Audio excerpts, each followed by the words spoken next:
Hi, I'm Steve Petty, and I'm the senior pastor of St. Andrews by the Sea. I've been the senior pastor since July of 1997, and we've enjoyed a wonderful time here at St. Andrews. To explain to you the history of St. Andrews, we really have to go back over 40 years. In 1963, our first pastor was appointed, Maxie Dunham, and Bishop Kennedy asked him to start a new church in San Clemente. When Maxie arrived here, there was no congregation, there was no land, there was a promise of some land, and there was a few people who said that they'd be willing to be Methodist.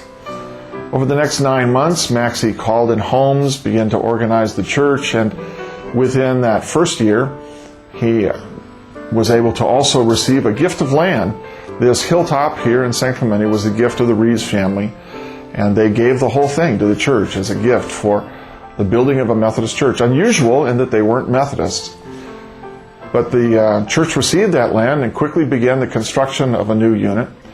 Our first services were held on Easter Sunday in 1964 at the Elks Lodge, and within a year we were prepared to move into our new building, which is now our fellowship hall.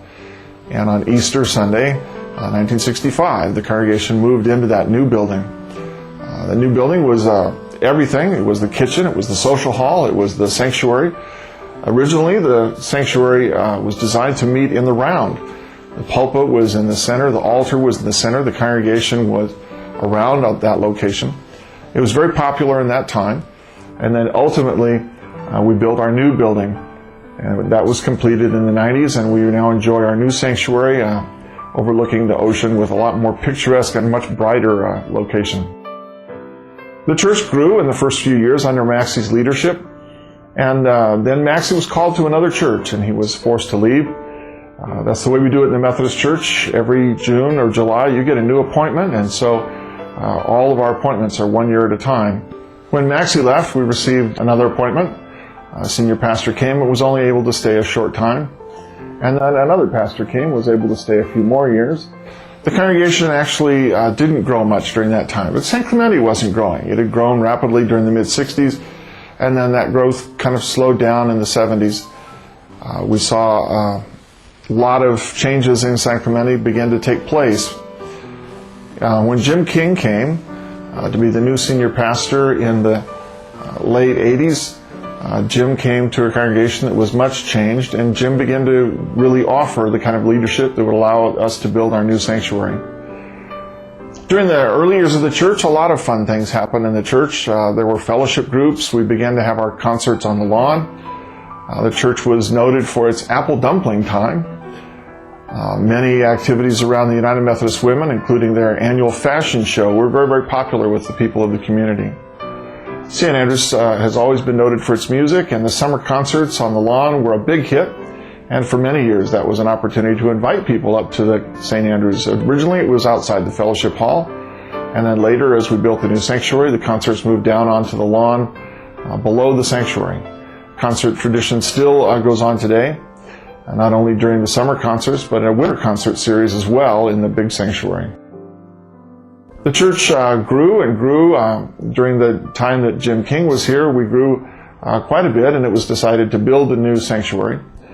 That new sanctuary was designed by Lou Domini out of La Jolla, and the new sanctuary was designed to seat about 450 people.